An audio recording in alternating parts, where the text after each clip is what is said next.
ਬਿਸਮਿल्लाह-रहमान-रहीम ਤੇ अस्सलाम वालेकुम। 12 ਅਕਤੂਬਰ ਪਾਕਿਸਤਾਨ ਦੇ ਵਿੱਚ ਇਤਵਾਰ ਦੀ ਸਵੇਰ ਤੇ ਅੱਜ ਦੇ ਪੰਜਾਬੀ ਵੀਲੌਗ 'ਚ ਚੜ੍ਹਦੇ ਤੇ ਲਹਿੰਦੇ ਪੰਜਾਬ ਦੇ ਸੱਜਣਾ ਤੇ ਮਿੱਤਰਾਂ, ਭੈਣਾਂ ਤੇ ਭਰਾਵਾਂ, ਮਾਵਾਂ ਤੇ ਬਜ਼ੁਰਗਾਂ ਨੂੰ ਜੀ ਆਇਆਂ ਨੂੰ। ਸਭ ਤੋਂ ਪਹਿਲਾਂ ਕਾਊਂਟਡਾਊਨ 48 ਦਿਨ 48 ਡੇਜ਼ 48 ਦਿਨ ਰਹਿ ਗਏ ਨੇ ਫੀਲਡ ਮਾਰਸ਼ਲ ਆਸਿਮ ਮੁਨੀਰ ਦੀ ਦੂਜੀ ਰਿਟਾਇਰਮੈਂਟ ਤੇ ਮੁਲਕ 'ਚ ਨਵੇਂ ਆਰਮੀ ਚੀਫ ਦੇ ਆਉਣ 'ਚ। ਹੁਣ ਜ਼ਰਾ ਅੱਜ ਦੀ ਪਹਿਲੀ ਖਬਰ ਲੈ ਲਈਏ। ਉਹ ਵੀ ਵੈਸੇ ਖਬਰ ਇਹਦੇ 'ਚੋਂ ਨਿਕਲ ਰਹੀ ਹੈ ਕਿਉਂਕਿ ਅਸੀਂ ਨਹੀਂ ਆਖਦੇ, ਇਹ ਮੈਂ ਨਹੀਂ ਬੋਲਦੀ, ਮੇਰੇ 'ਚ ਮੇਰਾ ਯਾਰ ਬੋਲਦਾ। ਇਹ ਖਬਰ ਅਸਲ ਦੇ ਵਿੱਚ ਤੇ ਨੂਨ ਵਾਲਿਆਂ ਨੇ ਦਿੱਤੀ ਹੈ ਔਰ ਖਬਰ ਉਹਨਾਂ ਦੀ ਇਹ ਹੈ ਕਿ ਇਹ ਜੋ ਕੁਝ ਵੀ ਹੋ ਰਿਹਾ ਇਸ ਵੇਲੇ ਜੰਗਲ ਦੇ ਵਿੱਚ ਜਿਹੜਾ ਸਾਰਾ ਸਮਾਂ ਚੱਲ ਰਿਹਾ ਹੈ, ਇਹ ਸਾਰਾ ਐਕਸਟੈਂਸ਼ਨ ਵਾਸਤੇ। ਹਾਂਜੀ, ਇਹ ਰਜ਼ੀ ਦਾਦਾ ਸਾਹਿਬ ਦਾ ਟਵੀਟ ਹੈ, ਇਹ ਜ਼ਰਾ ਵੇਖੋ ਇੱਕ ਨਜ਼ਰ। ਇਹ ਬੜੇ ਕਰੀਬ ਨੇ ਮਰੀਮ ਨਵਾਜ਼ ਦੇ ਔਰ ਜ਼ਾਹਿਰ ਹੈ ਨੂਨ ਲੀਗ ਦਾ ਬਿਆਨੀਆਂ ਦਿੰਦੇ ਨੇ ਔਰ PTV 'ਚ ਮਰੀਮ ਸਾਹਿਬਾ ਨੇ ਇਹਨਾਂ ਦੀ ਨੌਕਰੀ ਵੀ ਕਰਵਾਈ ਸੀ। ਇਹ ਟਵੀਟ ਕਰਦੇ ਨੇ ਵੀ ਜਦੋਂ ਜੋ ਵੀ TLP ਤੇ ਅਫਗਾਨਿਸਤਾਨ ਦੀ ਸੂਰਤ ਹਾਲ ਤੇ ਸਭ ਕੁਝ KP ਤੇ ਦਹਿਸ਼ਤਗਰਦੀ, ਮਤਲਬ ਕਿ ਐਡਾ ਜਿਹੜਾ ਇਹਤਜਾਜ ਤੇ ਸਾਰਾ ਸਿਆਪਾ ਪਿਆ, ਉਹਨਾਂ ਕਿਹਾ ਇਹ ਉਦੋਂ ਹੀ ਪੈਂਦਾ ਹੈ ਜਿਸ ਵੇਲੇ ਕਿਸੇ ਦੀ ਰਿਟਾਇਰਮੈਂਟ ਹੁੰਦੀ ਹੈ ਤੇ ਕਿਸੇ ਨੂੰ ਐਕਸਟੈਂਸ਼ਨ ਚਾਹੀਦੀ ਹੁੰਦੀ ਹੈ। ਇਹ ਟਵੀਟ ਕੀਤਾ ਗਿਆ, ਥੋੜ੍ਹੀ ਦੇਰ ਤੋਂ ਬਾਅਦ ਇਹ ਟਵੀਟ ਡਿਲੀਟ ਕਰ ਦਿੱਤਾ ਗਿਆ। ਇੱਥੋਂ ਆਪ ਹਿਸਾਬ ਲਾ ਲਓ ਕਿ ਮਾਮਲਾ ਜਿਹੜਾ ਉਹ ਖਾਸਾ ਗੰਭੀਰ ਹੈ। ਤੇ ਬਹਰਹਾਲ ਵੇਖਾਂਗੇ ਇਹ ਸਾਰੇ ਮਾਮਲੇ ਦੇ ਵਿੱਚ ਕਿ ਅੱਗੋਂ ਚੱਲ ਕੇ ਬਣਦਾ ਕੀ ਹੈ। ਲੇਕਿਨ ਇਹ ਤਾਂ ਹੁਣ ਨਜ਼ਰ ਆ ਗਿਆ ਇਸ ਟਵੀਟ ਤੋਂ ਬਾਅਦ ਕਿ ਨੂਨ ਲੀਗ ਵੀ ਇਹ ਸੋਚਣ ਰਹੀ ਹੈ ਕਿ ਆ ਜਿਹੜੇ ਇੰਨੇ ਬੰਦੇ ਸ਼ਹੀਦ ਕਰੀ ਜਾ ਰਹੇ ਨੇ, ਮਤਲਬ ਕਿ ਸਪੈਸ਼ਲੀ ਤਹਿਰੀਕੇ ਲੱਬੈਕ ਦੇ, ਇਹ ਖਾਮਖਾ ਨੂਨ ਲੀਗ ਦੇ ਖਾਤੇ 'ਚ ਪਾਈ ਜਾ ਰਹੇ ਨੇ। ਔਰ ਕੱਲ੍ਹ ਉਹ ਤੀਫੀ ਭੱਟ ਸਾਹਿਬ ਨੂੰ ਵੀ ਕਤਲ ਕਰ ਦਿੱਤਾ, ਉਹ ਵੀ ਤੁਹਾਨੂੰ ਪਤਾ ਹੀ ਹੈ। ਉਹਦੇ 'ਤੇ ਵੀ ਥੋੜ੍ਹੀ ਜਿਹੀ ਗੱਲ ਕਰਾਂਗੇ, ਪੰਜਾਬੀ 'ਚ ਉਰਦੂ 'ਚ ਤਾਂ ਅਸੀਂ ਕੀਤੀ ਹੈ, ਪੰਜਾਬੀ 'ਚ ਥੋੜ੍ਹੀ ਜਿਹੀ ਕੁਇਕਲੀ ਸ਼ਾਰਟ ਕਰਾਂਗੇ ਕਿਉਂਕਿ ਉਰਦੂ 'ਚ ਮੈਂ ਸਾਰੀ ਡਿਟੇਲ ਦਿੱਤੀ ਹੈ, ਇੱਥੇ ਸ਼ਾਰਟ ਜਿਹੀ ਗੱਲ ਕਰਾਂਗੇ ਉਹਦੇ 'ਤੇ। ਲੇਕਿਨ ਇਹ ਜਿਹੜਾ ਸਾਰਾ ਮਾਮਲਾ ਜਿਸ ਤਰ੍ਹਾਂ ਕੀਤਾ ਜਾ ਰਿਹਾ, ਇਹਦੇ ਵਿੱਚ ਜ਼ਾਹਿਰ ਹੈ ਫਿਰ ਨੂਨ ਲੀਗ ਨੂੰ ਇਹ ਲੱਗਦਾ ਹੈ ਵੀ ਉਹਨਾਂ ਦੇ ਦਿਨ ਪੂਰੇ ਹੋ ਗਏ ਨੇ। ਉਹਦੀ ਵਜ੍ਹਾ ਹੈ ਰਜ਼ੀ ਦਾਦਾ ਦਾ ਟਵੀਟ 'ਤੇ ਤੁਸੀਂ ਵੇਖ ਲਿਆ। ਅੱਗੋਂ ਜੋ ਕੁਝ ਤਹਿਰੀਕੇ ਲੱਬੈਕ ਦੇ ਨਾਲ ਹੋਇਆ ਉਹ ਵੀ ਸੁਣ ਲਓ। ਉਹਨਾਂ ਦੇ ਜਿਹੜੇ ਜ਼ਾਹਿਰ ਹੈ ਇਹ ਤਹਿਰੀਕੇ ਲੱਬੈਕ ਦੇ ਮੁਤਾਬਕ ਹੈ ਜਿਹੜੀ ਮੈਂ ਗੱਲ ਕਹਿਣ ਲੱਗਿਆ। ਸਰਕਾਰ ਅਜੇ ਤੱਕ ਨਹੀਂ ਮੰਨੀ ਕਿ ਇਹ ਗੱਲ ਸੱਚ ਹੈ ਜਾਂ ਝੂਠ ਹੈ। ਉਹ ਇਹ ਕਹਿੰਦੇ ਨੇ ਵੀ ਸਾਡੇ 25 ਕਾਰਕੁਨ ਹੁਣ ਤੱਕ ਸ਼ਹੀਦ ਕਰ ਦਿੱਤੇ ਨੇ, 200 ਤੋਂ ਜ਼ਾਇਦ ਕਾਰਕੁਨ ਜਿਹੜੇ ਨੇ ਉਹ ਜ਼ਖਮੀ ਨੇ ਤੇ 50 ਜ਼ਖਮੀਆਂ ਨੂੰ ਸਿੱਧੀਆਂ ਗੋਲੀਆਂ, ਵੈਸੇ ਤਾਂ 200 ਨਹੀਂ ਵੱਜੀਆਂ ਨੇ ਆਉਂਦੇ, ਲੇਕਿਨ 50 ਨੂੰ ਇਹੋ ਜਿਹੀਆਂ ਗੋਲੀਆਂ ਵੱਜੀਆਂ ਨੇ ਕਿ ਉਹਨਾਂ ਦੀ ਹਾਲਤ ਬਹੁਤ ਤਸ਼ਵੀਸ਼ਨਾਕ ਹੈ।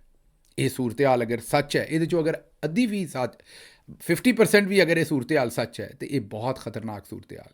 ਤੁਹਾਨੂੰ ਮੇਰੀ ਇਸ ਪੋਜੀਸ਼ਨ ਦਾ ਤਾਂ ਪਤਾ ਹੈ ਕਿ ਸੱਜਣ ਹੋਏ ਜਾਂ ਮੁਖਾਲਫ ਹੋਏ, ਮੈਂ ਇਹ ਜਿਹੜੀ ਰਿਆਸਤੀ ਜਿਹੜੀ ਗੁੰਡਾਗਰਦੀ ਹੈ ਇਹਦੀ ਸਪੋਰਟ ਨਹੀਂ ਕਰ ਸਕਦਾ।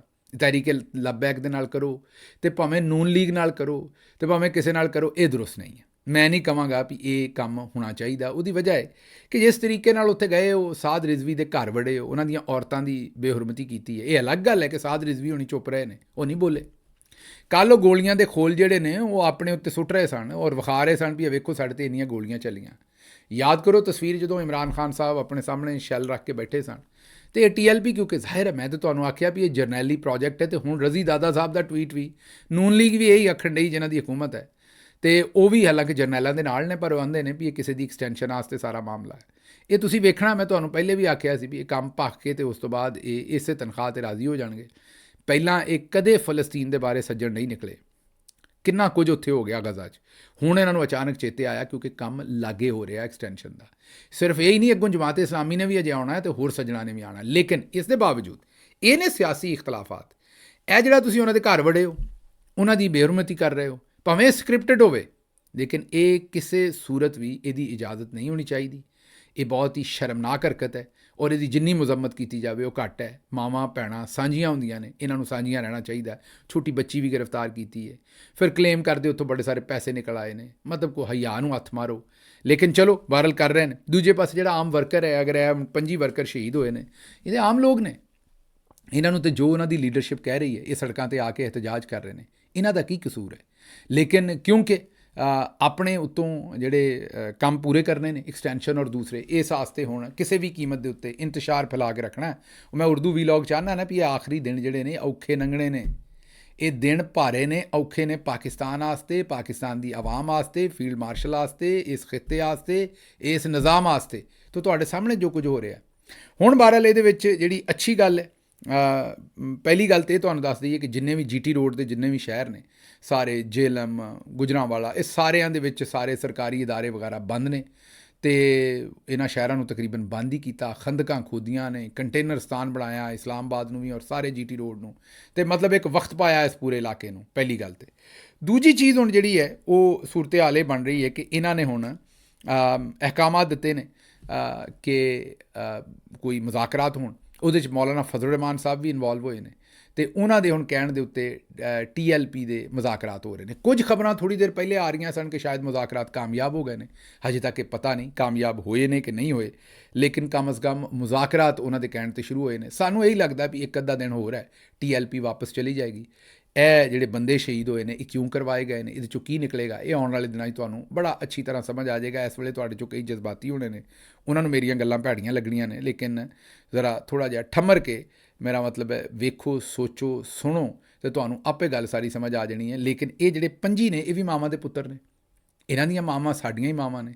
ਇਹ ਤੇ ਮਾਸੂਮੀਅਤ 'ਚ ਆਏ ਨੇ, ਤੇ ਵਾਕਈ ਫਲਸਤੀਨ ਔਰ ਗਜ਼ਾ ਵਾਸਤੇ ਆਏ ਨੇ।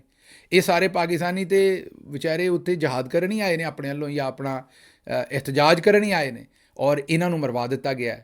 ਔਰ ਹੁਣ ਇਹਨਾਂ ਦਾ ਗਾਂ ਖੂਨ ਦਾ ਸੌਦਾ ਜਿਹੜਾ ਹੈ ਉਹ ਹੋ ਸਕਦਾ ਐਕਸਟੈਂਸ਼ਨ ਦੀ ਸ਼ਕਲ 'ਚ ਹੋ ਜਾਏ ਜਾਂ ਕਿਸ ਤਰ੍ਹਾਂ ਹੋ ਜਾਏ, ਇਹ ਕਿਹਾ ਨਹੀਂ ਜਾ ਸਕਦਾ। ਅੱਛਾ ਜੀ, ਅੱਗੋਂ ਆਪਣਾ ਡਿਜੀਟਲ ਨਾਈ ਸਾਹਿਬ ਜਿਹੜੇ ਨੇ, ਨਾਈ ਜਿਹੜੇ ਸਾਡੇ ਸੱਜਣ ਨੇ ਸਾਰਿਆਂ ਕੋਲੋਂ ਮਾਜ਼ਰਤ ਦੇ ਨਾਲ, ਕਿਉਂਕਿ ਗੁੱਸਾ ਕਰਦੇ ਨੇ ਜਦੋਂ ਮੈਂ ਇਹਨਾਂ ਨੂੰ ਨਾਈ ਆਉਂਦਾ, ਉਹ ਆਉਂਦੇ ਨੇ ਦੁਨੀਆ ਭਰ 'ਚ ਜਿੱਥੇ ਵੀ ਇhtਜਾਜ ਹੁੰਦਾ ਸਾਰਿਆਂ ਨੂੰ ਫੈਂਟਾ ਚੜਾਇਆ ਜਾਂਦਾ, ਮਰਦ ਔਰਤ ਇੱਕ ਹੀ ਡੰਡੇ ਨਾਲ ਉਹਨਾਂ ਨੂੰ ਹਿੱਕਿਆ ਜਾਂਦਾ ਹੈ। ਬੱਲੇ ਹੋਏ ਸ਼ੇਰ ਬੱਗਿਆ, ਮਾਂ ਪਿਓ ਦਾ ਨਾਂ ਰੌਸ਼ਨ ਕਰੇਗਾ ਤੂੰ ਮੁਨੀਫ ਫਾਰੂਕ, ਕਦੇ ਤੂੰ ਕੋਈ ਚੰਗੀ ਸਟੇਟਮੈਂਟ ਨਾ ਦੇਈ ਵੀਰ ਮੇਰਿਆ, ਗੰਦੀ ਸਟੇਟਮੈਂਟ ਹੀ ਦੇਈ। ਚਲੋ ਖੈਰ ਹੈ, ਹੁਣ ਉਹ ਆਂਦਾ ਵੀ ਡੰਡਾ ਫਿਰਨਾ ਚਾਹੀਦਾ, ਪੂਰੀ ਦੁਨੀਆ 'ਚ ਫਿਰਦਾ, ਔਰਤਾਂ ਨੂੰ ਵੀ ਫਿਰਦਾ, ਮਰਦਾਂ ਨੂੰ ਵੀ ਫਿਰਦਾ, ਜਿਹੜਾ ਇhtਜਾਜ ਕਰਨ ਆਏਗਾ ਉਹਨੂੰ ਡੰਡਾ ਹੀ ਫਿਰਦਾ, ਪੂਰੀ ਦੁਨੀਆ 'ਚ ਹੁੰਦਾ। ਇਹ ਜ਼ਰਾ ਵੇਖੋ, ਸਪੇਨ ਦੇ ਵਿੱਚ ਲੱਖਾਂ ਅਫਰਾਦ ਫਲਸਤੀਨ ਦੇ ਹੱਕ 'ਚ ਸੜਕਾਂ 'ਤੇ ਨੇ, ਕੌਣ ਇਹਨਾਂ ਨੂੰ ਡੰਡਾ ਫੇਰ ਰਿਹਾ? ਇਹ ਵੀ ਇhtਜਾਜ ਕਰ ਰਹੇ ਨੇ। ਇਹਨਾਂ ਨੂੰ ਦੱਸੋ ਕੌਣ ਡੰਡਾ ਫੇਰਨ ਡਿਆ? ਲੇਕਿਨ ਚਲੋ, ਮੁੰਨਾ ਜੀ ਤੇ ਹੁਣ ਅੱਜ ਕੱਲ੍ਹ ਨੌਕਰੀ 'ਤੇ ਨੇ, ਕੁਝ ਵੀ ਕਹਿ ਸਕਦੇ ਨੇ। ਅੱਗੋਂ ਜੀ ਇੱਕ ਮੇਰੇ ਲਈ ਬੜੀ ਹੈਰਾਨੀ ਦੀ ਗੱਲ ਹੈ, human rights council of Pakistan, ਇੱਥੇ ਆਓ ਨਾ ਤੁਸੀਂ ਜ਼ਰਾ ਇੱਕ ਵਾਰੀ। Human rights council of Pakistan ਨੇ ਤਹਿਰੀਕੇ ਲੱਬੈਕ ਦੇ ਸਰਬਰਾਹ ਸਾਦ ਰਿਜ਼ਵੀ ਦੇ ਘਰ 'ਤੇ ਪੁਲਿਸ ਦੇ ਛਾਪੇ ਦੀ ਸ਼ਦੀਦ ਤਰੀਨ ਮੁਜ਼ੰਮਤ ਕੀਤੀ ਹੈ। ਕਿਸੇ ਵੀ ਸ਼ਹਿਰੀ ਦੇ ਘਰ 'ਚ ਇਸ ਤਰ੍ਹਾਂ ਜ਼ਬਰਦਸਤੀ ਦਾਖਲ ਹੋਣਾ, ਖਵਾਤੀਨ ਤੇ ਬੱਚਿਆਂ ਨੂੰ ਚੁੱਕਣਾ ਨਾ ਸਿਰਫ ਕਾਨੂੰਨੀ ਬਲਕਿ ਗੈਰ ਇਨਸਾਨੀ ਅਮਲ ਹੈ। ਉਠੋਏ, ਹੁਣ ਤੁਹਾਨੂੰ ਥੋੜ੍ਹੀ ਜਿਹੀ ਗੱਲ ਸਮਝ ਆਉਣੀ ਸ਼ੁਰੂ ਹੋ ਜਾਏਗੀ, ਅਗਲੇ ਦਿਨਾਂ 'ਚ ਹੋਰ ਆਏਗੀ। ਇਹ ਹੀ human rights council of Pakistan ਮੁਕੰਮਲ ਖਾਮੋਸ਼ ਰਹੀ, ਤਕਰੀਬਨ ਕੋਈ ਇੱਕ ਅੱਧੀ ਐਵੇਂ ਸਟੇਟਮੈਂਟ ਜਾਰੀ ਕੀਤੀ ਹੋਏਗੀ। ਜੋ ਕੁਝ ਇਮਰਾਨ ਖਾਨ ਸਾਹਿਬ ਨਾਲ ਹੋਇਆ ਤੇ ਉਹਨਾਂ ਦੇ ਸਾਥੀਆਂ ਨਾਲ ਹੋਇਆ, ਤੇ ਚਾਦਰ ਚਾਰ ਦੀਵਾਰੀ ਤਬਾਹ ਹੋਈ। ਹੁਣ ਇਹ ਬੋਲ ਰਹੇ ਨੇ, ਤੁਹਾਨੂੰ ਲੱਗਦਾ ਵੀ ਮੈਂ ਹੀ ਬੋਲ ਰਹੀ ਹਾਂ? ਨਹੀਂ, ਮੈਂ ਨਹੀਂ ਬੋਲਦੀ, ਮੇਰੇ 'ਚ ਮੇਰਾ ਯਾਰ ਬੋਲਦਾ। ਇਹ ਚਾਰਜ ਬੈਂਕ ਜਦੋਂ ਲੱਗਦੇ ਨੇ ਨਾ ਪਿੱਛੋਂ, ਉਦੋਂ ਹੀ ਇਹ ਬੋਲਦੇ ਨੇ। ਤੁਹਾਨੂੰ ਯਾਦ ਹੀ ਹੋਏਗਾ ਇਫਤਖਾਰ ਚੌਧਰੀ ਸਾਹਿਬ ਵਾਲੀ ਵਕਲਾ ਤਹਿਰੀਕ ਤੋਂ ਲੈ ਕੇ ਤੇ ਖਵਾਜਾ ਆਸਿਫ ਦੀ ਬੜੀ ਧੜੱਲੇ ਵਾਲੀ ਫੌਜ ਦੇ ਬਾਰੇ ਜਿਹੜੀ ਉਹ ਜਰਨੈਲਾਂ ਦੇ ਗੋਸ਼ਤ ਖਾ ਗਏ ਨੇ ਹੱਡੀਆਂ ਤੋਂ, ਉਹ ਜਿਹੜੀ ਤਕਰੀਰ, ਇਹ ਪਿੱਛੇ ਚਾਰਜ ਬੈਂਕ ISI ਦਾ ਲੱਗਾ ਹੁੰਦਾ। ਜਦੋਂ ਲੱਗਾ ਹੋਵੇ ਉਦੋਂ ਇਹ ਬੋਲਦੇ ਨੇ, ਆਮ ਦਿਨਾਂ ਦੇ ਵਿੱਚ ਇਹ ਕੋਈ ਨਹੀਂ ਬੋਲਦੇ। ਬਹਰਹਾਲ ਇਹਨਾਂ ਦੀ ਮਰਜ਼ੀ ਜੀ, ਸਾਨੂੰ ਤੇ ਜੋ ਤਾਸਰ ਮਿਲ ਰਿਹਾ ਉਹ ਅਸੀਂ ਗੱਲ ਕਰ ਰਹੇ, ਵੇਖਣ 'ਚ ਪਤਾ ਲੱਗ ਜਾਏਗਾ ਆਉਣ ਵਾਲੇ ਦਿਨਾਂ 'ਚ ਕੀ ਹੋਏਗਾ ਕਿ ਇਹ ਸਾਰਾ ਮਾਮਲਾ ਕਿੱਧਰ ਜਾਂਦਾ। ਅੱਛਾ ਜੀ, ਅੱਗੋਂ ਸ਼ਹਬਾਜ਼ ਸ਼ਰੀਫ ਸਾਹਿਬ ਦੇ ਖਿਲਾਫ ਮਰੀਮ ਨਵਾਜ਼ ਨੂੰ ਇੱਕ ਕੈਂਡੀਡੇਟ ਦੇ ਤੌਰ 'ਤੇ ਨੂਨ ਲੀਗ ਦੇ ਵਿੱਚ ਜਿਹੜਾ ਉਹ ਲਾਂਚ ਕਰ ਦਿੱਤਾ ਗਿਆ। ਨੂਨ ਲੀਗ ਦੀ ਆਪਣੀ ਹਿਨਾ ਪਰਵੇਜ਼ ਬੱਟ ਸਾਹਿਬਾ ਨੇ ਇੱਕ ਟਵੀਟ ਕੀਤਾ, ਉਹਨਾਂ ਕਿਹਾ ਵਜ਼ੀਰ ਆਜ਼ਮ ਮਰੀਮ ਨਵਾਜ਼ ਸਾਡੀ ਹੈ ਜਿਹੜੀ ਉਹ ਮੁਸਤਕਬਲ ਦੀ ਵਜ਼ੀਰ ਆਜ਼ਮ, ਔਰ ਨਾਲ ਮਰੀਮ ਨਵਾਜ਼ ਦੀ ਤਸਵੀਰ ਲਾਤੀ, ਮਤਲਬ ਕਿ ਸ਼ਹਬਾਜ਼ ਸ਼ਰੀਫ ਦੀ ਛੁੱਟੀ, ਸ਼ਹਬਾਜ਼ ਸ਼ਰੀਫ ਦੇ ਖਿਲਾਫ ਘਰ ਦੇ ਵਿੱਚੋਂ ਹੀ ਬਗਾਵਤ ਹੋ ਗਈ ਹੈ। ਤੇ ਮਰੀਮ ਨਵਾਜ਼ ਦਾ ਜਿਹੜਾ ਕੈਂਪ ਹੈ, ਉਹਨਾਂ ਨੇ ਹੁਣ ਮਰੀਮ ਨਵਾਜ਼ ਨੂੰ ਮੁਸਤਕਬਲ ਦੀ ਵਜ਼ੀਰ ਆਜ਼ਮ ਦੇ ਤੌਰ 'ਤੇ ਲਾਂਚ ਕਰ ਦਿੱਤਾ। ਕਰਨਾ ਵੀ ਚਾਹੀਦਾ ਜੋ ਕੁਝ ਬਾਜੀ ਕਰਨ ਡਈ ਹੈ। ਇਹ ਜ਼ਰਾ ਪਹਿਲਾਂ ਵੇਖ ਲਓ, ਕੋਈ 6 ਸਾਡੇ ਅਰਬੀ ਦੋਸਤ ਆਏ ਨੇ ਸਾਊਦੀ ਅਰਬ ਤੋਂ, ਤੇ ਉਹਨਾਂ ਦੇ ਨਾਲ ਬਾਜੀ ਨੂੰ ਤਾਂ ਮੈਂ ਦੇਖਿਆ ਨਾ, ਜਿੱਥੇ ਵੇਖਾਂ ਤਵਾ ਪਰਾਤ ਉੱਥੇ ਨੱਚਾਂ ਸਾਰੀ ਰਾਤ। ਬਾਜੀ ਨੂੰ ਤੇ ਕਈ ਤੁਸੀਂ ਵੇਖੇ ਹੋਣੇ ਨੇ ਲੋਕ, ਮੇਰੇ ਵੀ ਇੱਕ ਜਾਣਨ ਵਾਲੇ ਹੈ ਨੇ, ਉਹਨਾਂ ਦਾ ਭਾਵੇਂ ਕੋਈ ਦੂਰ ਦਾ ਬੰਦੇ ਦਾ ਕਿਸੇ ਦਾ ਵਿਆਹ ਹੋਵੇ ਨਾ, ਐਵੇਂ ਹੀ ਕੋਈ ਸੱਦ ਲਏ ਉਹਨਾਂ ਨੂੰ ਵਿਆਹ 'ਤੇ ਉਹ ਡਾਂਸ ਪ੍ਰੈਕਟਿਸ ਕਰ ਲੈਂਦੇ ਨੇ 4-5 ਗਾਣਿਆਂ ਦੀ। ਉਹ ਜਨਾਬ ਉੱਥੇ ਚੰਗਾ ਧਰਤੀ ਕੁੱਟ ਕੇ ਆਉਂਦੇ ਨੇ ਡਾਂਸ ਕਰਕੇ, ਕਿਉਂਕਿ ਉਹਨਾਂ ਨੂੰ ਤਾਂ ਡਾਂਸ ਦਾ ਸ਼ੌਕ ਹੈ। ਉਹਨਾਂ ਨੂੰ ਇਸ ਗੱਲ ਨਾਲ ਕੀ ਕਿ ਕੌਣ ਕਿੰਨੇ ਸੱਦਿਆ। ਇਸੇ ਤਰੀਕੇ ਨਾਲ ਇਹ ਕੋਈ ਆ ਜਾਏ, ਇਹ ਹੁਣ 6 ਅਰਬੀ ਦੋਸਤ ਆਏ, ਇਹਨਾਂ ਨੂੰ ਵੀ ਨਹੀਂ ਪਤਾ ਹੋਣਾ ਵੀ ਸਾਡੇ ਨਾਲ ਇਹ ਕੁਛ ਹੋਣਾ। ਬਾਜੀ ਨੇ ਡਾਕੂਮੈਂਟਰੀਆਂ ਬਣਾਤੀਆਂ ਉਹਨਾਂ ਦੇ ਆਉਣ 'ਤੇ, ਉਹਨਾਂ ਨੂੰ ਕੋਈ ਪ੍ਰੈਜੈਂਟੇਸ਼ਨ ਦੇਣੀ ਸੀ ਕਿ ਇਹਦੇ 'ਚ ਇਨਵੈਸਟਮੈਂਟ ਕਰ ਲਓ, ਜਾਂ ਅਸੀਂ ਇਹ ਕਰ ਰਹੇ ਹਾਂ, ਇੱਥੇ ਕੋਈ ਫੈਕਟਰੀ ਲਾ ਲਓ, ਇੱਥੇ ਕੋਈ ਐਸ਼ਾ ਲਾ ਲਓ। ਜਿਸ ਤਰੀਕੇ ਨਾਲ ਬਾਜੀ ਨੇ ਮਾਡਲਿੰਗ ਕਰ ਛੜੀ ਹੈ, ਜਿਸ ਤਰੀਕੇ ਨਾਲ ਬਾਜੀ ਨੇ ਸਲੋ ਮੋਸ਼ਨ ਦੇ ਵਿੱਚ ਬਾਜੀ ਚੱਲੀ ਹੈ, ਤੇ ਮੈਨੂੰ ਤੇ ਕभी ਖੁਸ਼ੀ ਕभी ਗਮ ਤੇ ਪਤਾ ਨਹੀਂ ਕੁਛ ਹੋਤਾ ਹੈ, ਕਿ ਪਤਾ ਨਹੀਂ ਕਿਹੜੀ ਯਸ਼ ਰਾਜ ਦੀ ਫਿਲਮ ਜਿਹੜੀ ਹੈ ਉਹ ਯਾਦ ਆ ਗਈ ਹੈ, ਤੇ ਬਾਜੀ ਉਹਦੀ ਹੀਰੋਇਨ ਬਣੀ ਹੋਈ ਸਾਨੂੰ ਨਜ਼ਰ ਆ ਰਹੀ। ਇਹ ਜ਼ਰਾ ਸਾਈਡ 'ਤੇ ਚੱਲ ਰਹੀ ਹੋਏਗੀ ਫਿਲਮ ਪੂਰੀ, ਵੇਖੋ ਤੇ ਆਪਣੀ ਜ਼ਿੰਮੇਵਾਰੀ ਤੇ ਵੇਖੋ। ਮੈਂ ਸਾਰੀ ਤੁਹਾਨੂੰ ਆਂਦਾ ਤੇ ਨਹੀਂ, ਜ਼ਰੂਰ ਵੇਖੋ, ਲੇਕਿਨ ਆਪਣੀ ਜ਼ਿੰਮੇਵਾਰੀ ਤੇ ਵੇਖੋ। ਉੱਥੇ ਬਾਜੀ ਦੀ ਮਰਸੀਡੀਜ਼ ਵੀ ਨਜ਼ਰ ਆ ਰਹੀ ਹੈ, ਬਾਜੀ ਤੁਰਦੀ ਹੋਈ ਵੀ ਨਜ਼ਰ ਆ ਰਹੀ ਹੈ, ਨਿਕਲਦੀ ਹੋਈ ਵੀ ਦਰਵਾਜ਼ੇ 'ਚੋਂ ਇੰਝ ਹੀਰੋਇਨ ਹੀ ਲੱਗ ਰਹੀ ਹੈ ਮੇਰੀ ਭੈਣ। ਮਤਲਬ ਉਹ ਬਿਲਕੁਲ ਇੰਝ ਹੀ ਹੈ ਕਿ ਸ਼ਾਹਨੂਰ ਸਟੂਡੀਓ ਦੇ ਵਿੱਚ ਜਿਹੜੀ ਹੈ ਉਹ ਸ਼ੂਟਿੰਗ ਹੋ ਰਹੀ, ਉਹਨੂੰ ਪਤਾ ਹੀ ਨਹੀਂ ਮੈਂ ਚੀਫ ਮਿਨਿਸਟਰ ਹੈ। ਉਸ ਝੱਲੀ ਨੂੰ ਪਤਾ ਹੀ ਨਹੀਂ ਕਿ ਕੰਮ ਮੈਂ ਜਦੋਂ ਕਰਦੀ ਹਾਂ ਤੇ ਲੋਕੀ ਮੇਰਾ ਮਖੌਲ ਉਡਾਉਂਦੇ ਨੇ, ਮੇਰੇ ਤੇ ਹੱਸਦੇ ਨੇ, ਇਹ ਮੈਨੂੰ ਕੰਮ ਨਹੀਂ ਕਰਨੇ। ਤੇ ਉਹ ਮੈਂ ਦੱਸਿਆ ਵੀ ਜਿਹੜੀ ਪਹਿਲੀ ਫੁਰਸਤ ਮਿਲਦੀ ਉਹ ਹੁਣ ਮਤਲਬ ਉਹ ਆਂਦੇ ਨੇ, ਇਹ ਮੁਹਾਵਰਾ ਹੁਣ ਪੰਜਾਬੀ 'ਚ ਕਿਤੇ ਹੋਰ ਪਾਸੇ ਨਾ ਲੈ ਜਿਓ। ਉਹਨਾਂ ਆਖਿਆ ਵੀ ਖੁਸਰਿਆਂ ਦੇ ਘਰ ਪੁੱਤ ਜੰਮਿਆ, ਉਹਨਾਂ ਚੁੰਮ ਮਾਰ ਦਿੱਤਾ। ਤੇ ਉਹ ਗੱਲ ਇੱਥੇ ਹੈ ਵੀ ਇੱਥੇ ਜੇ ਕੋਈ ਆ ਜਾਂਦਾ ਹੈ ਤੇ ਉਹਦੀ ਡਾਕੂਮੈਂਟਰੀ ਬਣਾ ਦਿੰਦੇ ਨੇ। ਹੁਣ ਅਰਬੀ ਵੀ ਪਰੇਸ਼ਾਨ ਹੋਣੇ ਨੇ ਜਾ ਕੇ ਵਿਚਾਰੇ ਵੀ ਅਸੀਂ ਤੇ ਬੀਬਾ ਇੱਥੇ ਐਵੇਂ ਕੋਈ ਫੈਕਟਰੀ ਵੇਖਣ ਆਏ ਸੀ, ਤੁਸੀਂ ਸਾਡੀ ਫਿਲਮ ਹੀ ਬਣਾ ਦਿੱਤੀ। ਤੇ ਬਾਜੀ ਨੇ ਜਨਾਬ ਪੂਰੀ ਡਾਕੂਮੈਂਟਰੀ ਬਣਾਈ ਹੈ ਤੇ ਮੁਕੰਮਲ ਤੌਰ ਤੇ ਜਿਹੜਾ ਨਾ ਉਹ ਇੱਕ ਇਸੇ ਤਰੀਕੇ ਨਾਲ ਸੀ ਕਿ ਬਾਜੀ ਨੇ ਜਿਸ ਤਰ੍ਹਾਂ ਕੋਈ ਅੱਧਾ ਸਾਊਦੀ ਅਰਬ ਵੀ ਖਰੀਦ ਲਿਆ ਜਾਂ ਉਹਨਾਂ ਨੇ ਅੱਧਾ ਪੰਜਾਬ ਖਰੀਦ ਲਿਆ ਇਨਵੈਸਟਮੈਂਟ ਕਰਕੇ ਤੇ ਚੁੱਕ ਕੇ ਰੱਖਿਆ ਕੰਮ ਨੂੰ, ਲੇਕਿਨ ਨਾਲ ਬਾਜੀ ਨੇ ਅਰਬੀ ਵੀ ਬੋਲ ਕੇ ਵਿਖਾਈ ਹੈ। ਅੱਛਾ ਹੁਣ ਤੁਸੀਂ ਇਹ ਗੱਲ ਮੈਨੂੰ ਦੱਸਣਾ ਜ਼ਰਾ, ਕਦੀ ਹੁਣ ਤਾਂ ਜ਼ਰਾ ਘੱਟ ਗਿਆ ਕੰਮ, ਪਹਿਲਾਂ ਜ਼ਰਾ ਮਿਡਲ ਕਲਾਸ ਫੈਮਲੀਆਂ ਕੰਮ ਕਰਦੀਆਂ ਸਨ ਕਿ ਕੋਈ ਪ੍ਰਾਹੁਣੇ ਆਉਂਦੇ ਸਨ ਅਤੇ ਉਹਨਾਂ ਨੂੰ ਇੰਪਰੈਸ ਕਰਨ ਵਾਸਤੇ, ਆਪ ਤੇ ਘਰ 'ਚ ਕਿਸੇ ਨੂੰ ਅੰਗਰੇਜ਼ੀ ਆਉਂਦੀ ਨਹੀਂ ਸੀ ਮੇਰੇ ਤਰ੍ਹਾਂ, ਅਤੇ ਉਹ ਪ੍ਰਾਹੁਣਿਆਂ ਨੂੰ ਇੰਪਰੈਸ ਕਰਨ ਵਾਸਤੇ ਬੱਚਾ ਕਿਸੇ ਛੋਟੇ ਮੋਟੇ ਅੰਗਰੇਜ਼ੀ ਮੀਡੀਅਮ ਸਕੂਲ ਜਾਂਦਾ ਸੀ ਅਤੇ ਉਹ ਬੱਚੇ ਨੂੰ ਆਉਂਦੇ ਸਨ ਵੀ ਸੁਣਾ ਨਾ ਜ਼ਰਾ ਜਿਹੜੀ ਹੈ ਟਵਿੰਕਲ ਟਵਿੰਕਲ ਲਿਟਲ ਸਟਾਰ ਸੁਣਾ ਜਾਂ ਫਲਾਨਾ ਸੁਣਾ, ਅਤੇ ਉਹ ਬੱਚਾ ਫਿਰ ਕੋਈ ਪੋਇਮ ਜਾਂ ਕੋਈ ਸਟੋਰੀ ਜਾਂ ਕੋਈ ਸ਼ਾਇਦ ਸੁਣਾਉਂਦਾ ਸੀ। ਅਤੇ ਉਹ ਜਿਸ ਵੇਲੇ ਬੱਚਾ ਸੁਣਾ ਰਿਹਾ ਹੁੰਦਾ ਸੀ ਨਾ ਅਤੇ ਮਾਂ ਦੇ ਤਾਸਰਾਤ ਦੇਖਣ ਵਾਲੇ ਹੁੰਦੇ ਸਨ। ਮਾਂ ਨੂੰ ਮੇਰੇ ਤਰ੍ਹਾਂ ਅੰਗਰੇਜ਼ੀ ਨਹੀਂ ਸੀ ਆਉਂਦੀ ਹੁੰਦੀ, ਲੇਕਿਨ ਉਹ ਆਪਣੀ ਬੱਚੀ ਨੂੰ ਵੇਖ ਕੇ ਬੜੀ ਖੁਸ਼ ਹੁੰਦੀ ਸੀ ਕਿ ਵੇਖੋ ਮੇਰੀ ਬੱਚੀ ਜਿਹੜੀ ਉਹ ਅੰਗਰੇਜ਼ੀ ਬੋਲ ਰਹੀ ਹੈ ਪੂਰੀ। ਇਸੇ ਤਰ੍ਹਾਂ ਕਈ ਬੱਚੇ ਵੀ ਐਸੇ ਹੁੰਦੇ ਨੇ ਕਿ ਜਿਹੜੇ ਜਦੋਂ ਕੋਈ ਕੰਮ ਕਰਦੇ ਨੇ ਤਾਂ ਉਹ ਬੜੇ ਖੁਸ਼ ਹੁੰਦੇ ਨੇ, ਮਤਲਬ ਉਹ ਕੰਮ ਵੀ ਕਰ ਰਹੇ ਹੁੰਦੇ ਨੇ, ਉਹਨਾਂ ਲਈ ਤਾਂ ਉਹ ਭਾਵੇਂ ਇੱਕ ਆਮ ਜਿਹਾ ਕੰਮ ਹੋਵੇ ਲੇਕਿਨ ਉਹਨਾਂ ਲਈ ਤਾਂ ਬੜਾ ਵੱਡਾ ਕੰਮ ਹੁੰਦਾ। ਬੱਚੇ ਜੋ ਹੁੰਦੇ ਨੇ ਛੋਟੇ ਅਤੇ ਉਹ ਉਸ ਕੰਮ ਨੂੰ ਕਰਦੇ ਹੋਏ ਉਹਨਾਂ ਦੇ ਚਿਹਰੇ ਦੇ ਤਾਸਰਾਤ ਹੀ ਹੋਰ ਹੁੰਦੇ ਨੇ। ਇੱਕ ਉਹਨਾਂ ਦੇ ਅੰਦਰ ਓਵਰਵੈਲਮਨੈਸ ਹੁੰਦੀ ਹੈ ਕਿ ਉਹ ਪਤਾ ਨਹੀਂ ਓਵਰਵੈਲਮ ਹੋਏ ਹੁੰਦੇ ਨੇ ਕਿ ਪਤਾ ਨਹੀਂ ਮੈਂ ਕੀ ਕਰ ਰਿਹਾ। ਬਾਜੀ ਵੀ ਤੁਹਾਨੂੰ ਪਤਾ ਹੈ ਕਿ ਜ਼ਰਾ ਥੋੜ੍ਹੀ ਜਿਹੀ ਮਤਲਬ ਵੈਸੇ ਤਾਂ ਵੱਡੀ ਹੋ ਗਈ ਬਾਜੀ ਸਾਡੀ, ਲੇਕਿਨ ਦਿਮਾਗ ਤਾਂ ਨਿੱਕਾ ਹੀ ਹੈ ਅਜੇ ਤੱਕ। ਇਹ ਬਾਜੀ ਨੂੰ ਜ਼ਰਾ ਅਰਬੀ ਬੋਲਦਿਆਂ ਸੁਣੋ, ਲੇਕਿਨ ਅਰਬੀ ਨੂੰ ਛੱਡੋ, ਬਾਜੀ ਦੇ ਤਾਸਰਾਤ ਚਿਹਰੇ ਦੇ ਵੇਖਣੇ ਨੇ। ਬਾਜੀ ਕੁਰਸੀ 'ਤੇ ਟਿਕ ਕੇ ਬਹਿ ਨਹੀਂ ਸਕਦੀ, ਐਡੀ ਖੁਸ਼ ਹੈ, ਐਡੇ ਚਾਅ ਨੇ ਬਾਜੀ ਨੂੰ ਕਿ ਮੈਂ ਉੱਤੋਂ ਪੜ੍ਹ ਕੇ ਅਰਬੀ ਬੋਲ ਰਹੀ ਹਾਂ। ਸਾਹਮਣੇ ਅਰਬੀ ਲਿਖੀ ਜਿਹਨੂੰ ਪੜ੍ਹ ਕੇ ਬਾਜੀ ਬੋਲ ਰਹੀ ਹੈ, ਅਤੇ ਬਾਜੀ ਉੱਤੋਂ ਪੜ੍ਹ ਅਰਬੀ ਬੋਲ ਰਹੀ, ਲੇਕਿਨ ਐਡੀ ਕੁ ਰਾਜ਼ੀ ਹੋ ਰਹੀ ਹੈ ਬਾਜੀ ਕਿ ਮੈਂ ਕਿੱਡਾ ਕੁ ਚੰਗਾ ਕੰਮ ਕਰ ਰਿਹਾ, ਜਿੱਦਾਂ ਛੋਟਾ ਬੱਚਾ ਰਾਜ਼ੀ ਹੋ ਰਿਹਾ ਹੁੰਦਾ ਕੋਈ ਕੰਮ ਕਰਕੇ। ਇਹ ਜ਼ਰਾ ਵੇਖੋ ਅਤੇ ਇੰਜੋਏ ਕਰੋ। बिस्मिल्लाहिर्रहमानिर्रहीम।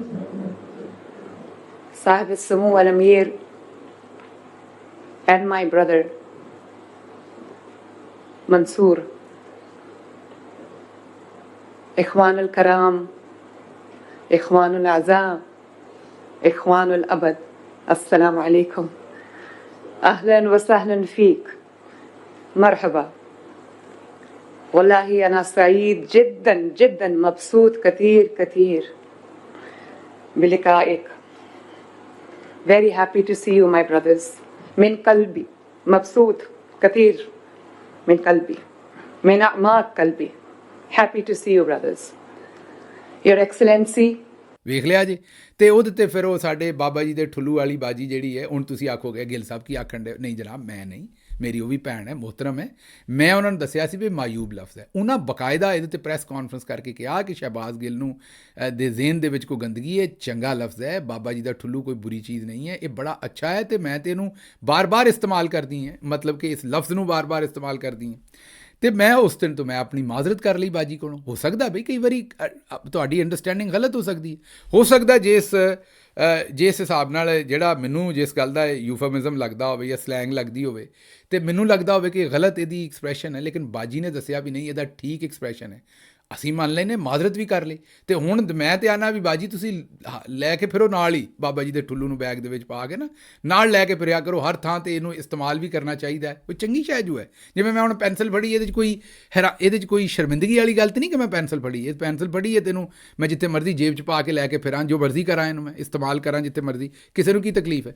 ਤੁਸੀਂ ਇਸੇ ਤਰ੍ਹਾਂ ਆਉਂਦੇ ਹੋ ਵੀ ਪੈਨਸਲ ਤਰ੍ਹਾਂ ਬਾਬਾ ਜੀ ਦਾ ਠੁੱਲੂ ਵੀ ਇੱਕ ਅੱਛੀ ਚੀਜ਼ ਹੀ ਹੈ, ਅਤੇ ਤੁਸੀਂ ਕਰੋ ਜੀ, ਬਿਲਕੁਲ ਕਰੋ। ਅਤੇ ਇਹ ਹੁਣ ਜਿਹੜੀ ਅਜ਼ਮਾ ਸਾਹਿਬਾ ਨੇ, ਉਹਨਾਂ ਨੇ ਆਖਿਆ ਹੈ ਕਿ ਜੀ ਬੜੀ ਦੇਖੋ ਸਾਨੂੰ ਤਾਂ ਆਪ ਨਹੀਂ ਸੀ ਪਤਾ ਸਾਡੀ ਚੀਫ ਮਿਨਿਸਟਰ ਅਰਬੀ ਵੀ ਬੋਲ ਸਕਦੀ ਹੈ। ਜਨਾਬ ਇਹ ਸਾਹਮਣੇ ਲਿਖੀ ਹੋਈ ਅਤੇ ਕੋਈ ਸ਼ਾਇਦ ਵੀ ਬੋਲ ਸਕਦੀ ਬਾਜੀ, ਜਿਹੜੀ ਸ਼ਾਇਦ ਲਿਖ ਦਿਓਗੇ। ਇਹ ਹੁਣ ਹੈਰਾਨੀ ਦੀ ਗੱਲ ਹੈ ਬਾਜੀ ਨੇ ਪੜ੍ਹੀ ਕਿਵੇਂ ਅਰਬੀ, ਇਹ ਜੇ ਗੱਲ ਇਹਦਾ ਜਿਹੜਾ ਰੱਟਾ ਮਾਰਿਆ, ਜਿਹੜੀ ਬਾਜੀ ਦੇ ਚਿਹਰੇ 'ਤੇ ਖੁਸ਼ੀਆਂ ਸਨ ਨਾ ਕਿ ਵੇਖੋ ਮੈਂ ਅਰਬੀ ਵੀ ਪੜ੍ਹ ਰਹੀ ਹਾਂ, ਉੱਥੋਂ ਤੁਹਾਨੂੰ ਹਿਸਾਬ ਲੱਗੇਗਾ।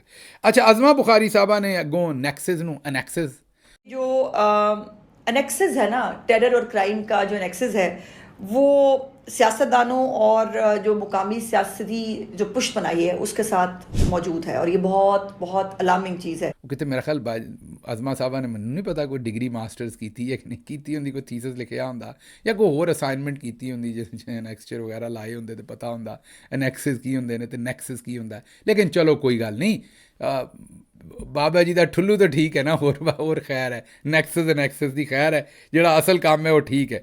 ਅਤੇ ਆਏ ਰੋਜ਼ ਮਰੀਮ ਨਵਾਜ਼ ਦਾ ਕੋਈ ਨਵਾਂ ਰੂਪ, ਕੋਈ ਨਵੀਂ ਕੁਆਲਿਟੀ ਦੇਖਣ ਨੂੰ ਮਿਲਦੀ, ਇਹਦੇ 'ਚ ਕੋਈ ਸ਼ੱਕ ਨਹੀਂ। ਅਸੀਂ ਤਾਂ ਕਿਹਾ ਕਿ ਬਾਜੀ ਸਾਡੀ ਅਦਾਕਾਰਾ ਹੈ, ਹਰ ਰੋਜ਼ ਨਵੀਂ ਅਦਾਕਾਰੀ ਦੇ ਵਿੱਚ ਬਾਜੀ ਜਿਹੜੀ ਹੈ ਉਹ ਆਉਂਦੀ ਹੈ ਅਤੇ ਕੋਈ ਨਾ ਕੋਈ ਕੰਮ ਕਰਦੀ ਹੈ। ਲੇਕਿਨ ਇਹ ਸ਼ਬਾਜ਼ ਸ਼ਰੀਫ ਸਾਹਿਬ ਵੀ ਇਹੀ ਕੰਮ ਕਰਦੇ ਸਨ ਅਤੇ ਇਹ ਕੋਈ ਨਵਾਂ ਨਹੀਂ ਇਹ ਕੰਮ ਹੋ ਰਿਹਾ, ਇਹ ਵੀ ਇਹੀ ਕੰਮ ਕਰਦੇ ਸਨ। ਕੋਈ ਮੇਰਾ ਮਤਲਬ ਸਾਡੇ ਵਾਸਤੇ ਕੋਈ ਨਵੀਂ ਗੱਲ ਨਹੀਂ ਹੈ ਕਿ ਬਾਜੀ ਕਰ ਰਹੀ, ਉਹ ਵੀ ਇਹੋ ਜਿਹੇ ਕੰਮ ਕਰਦੇ ਸਨ। ਅੱਛਾ ਜੀ, ਅੱਗੋਂ ਮਨਸੂਰ ਅਲੀ ਖਾਨ ਸਾਹਿਬ ਨੇ ਇੱਕ ਸਵਾਲ ਪੁੱਛ ਲਿਆ। ਉਹਨਾਂ ਕਿਹਾ ਕੋਈ ਸੈਕਟਰੀ ਜਨਰਲ ਜਾਂ ਇਮਰਾਨ ਖਾਨ ਪੁੱਛੇ ਕਿ ਅਲੀ ਅਮੀਨ ਨੂੰ ਕਿਉਂ ਹਟਾਇਆ, ਕੋਈ ਸੈਕਟਰੀ ਜਨਰਲ ਕੋਲੋਂ ਜਾਂ ਇਮਰਾਨ ਖਾਨ ਕੋਲੋਂ ਪੁੱਛੇ ਵੀ ਅਲੀ ਅਮੀਨ ਗੰਡਾਪੁਰ ਨੂੰ ਕਿਉਂ ਹਟਾਇਆ। ਤੁਹਾਨੂੰ ਪਤਾ ਉਹ ਬਰੀਕ ਵਾਰਦਾਤ ਕਰਦੇ ਨੇ। ਅੱਛਾ, ਇਹ ਹੁਣ ਅਸੀਂ ਤੁਹਾਨੂੰ ਸੁਣਾਉਣਾ ਸਾਡਾ ਕੋਈ ਮਕਸਦ ਨਹੀਂ, ਲੇਕਿਨ ਤੁਹਾਨੂੰ ਅਸੀਂ ਇਹ ਦੱਸਣਾ ਹੈ ਕਿ ਸੋਸ਼ਲ ਮੀਡੀਆ ਤੋਂ ਐਡੇ ਤੰਗ ਕਿਉਂ ਨੇ।